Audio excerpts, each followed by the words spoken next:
Another congressman. I saw this headline, which is that a congressman is calling for a new birther investigation and is questioning the president's validity. And right away I said, don't let it be South Carolina. Is it South Carolina? No, it can't really be South Carolina again. And I opened it up, and indeed it is Republican Congressman Jeff Duncan from South Carolina. And he is saying that the president could be a secret Kenyan man who forged all sorts of identity documents. He was on a radio program called True News, TRU News, with Rick Wiles. And he was asked about this. He initially kind of played it cool, but then he said, yeah, you know what? We do need to look into that. Take a listen to this. Are rounding up and deporting the illegal immigrants. Any chance the House may actually pursue Barack Obama's phony identification papers?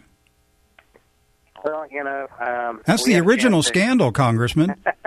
That's the original scandal. Him in November, people should have voted against him in November, and I'm afraid that wouldn't get to the Supreme Court where it ought to get.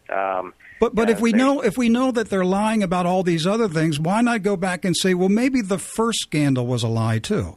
There you go. I'm all with you. So let's go back and revisit some of these things, because Americans have questions about not only the IRS scandal, but also about the president's validity.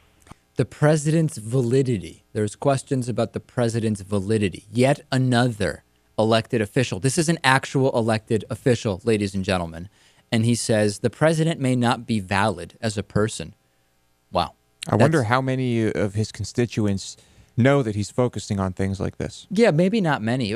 I don't know what I'm more horrified by. And if they'd love it, or if they'd say, what a waste of time and money. That's the thing. I don't know if I'm more concerned. What would make me more concerned? That none of his constituents know that he's going on radio shows and talking birther nonsense, or that they know he's doing it and like it and support him for doing it. I don't know which would be more concerning to me. Yes, that's difficult. If they had to pay for these witch hunts with their own money, or at least maybe money from their district, that any money, if you want a birther investigation, the money comes out of your district, and your constituents get less money. So, and you can explain it to them. You can explain why it is that that's the way you've decided to direct money.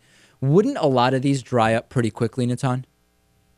Yeah, I think so. The whole thing is highly disturbing. I think the one thing we can say, we were talking about Obama's legacy earlier, is that these guys at best are going to be a little footnote that says, oh yeah, there were also these ridiculous fringe elements that were saying nonsense the whole time. On today's bonus show, we're going to talk about a psychic who made claims to police based on her psychic abilities.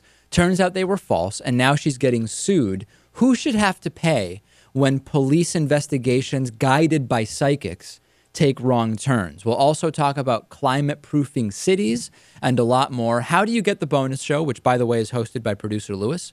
You go to davidpakman.com/membership and you sign up. Not only do you get great perks, but you also are supporting non-corporate independent media. Do your part. Vote with your dollars. Subscribe today, and we'll be back with more stories right after this. The David Pakman Show at davidpakman.com.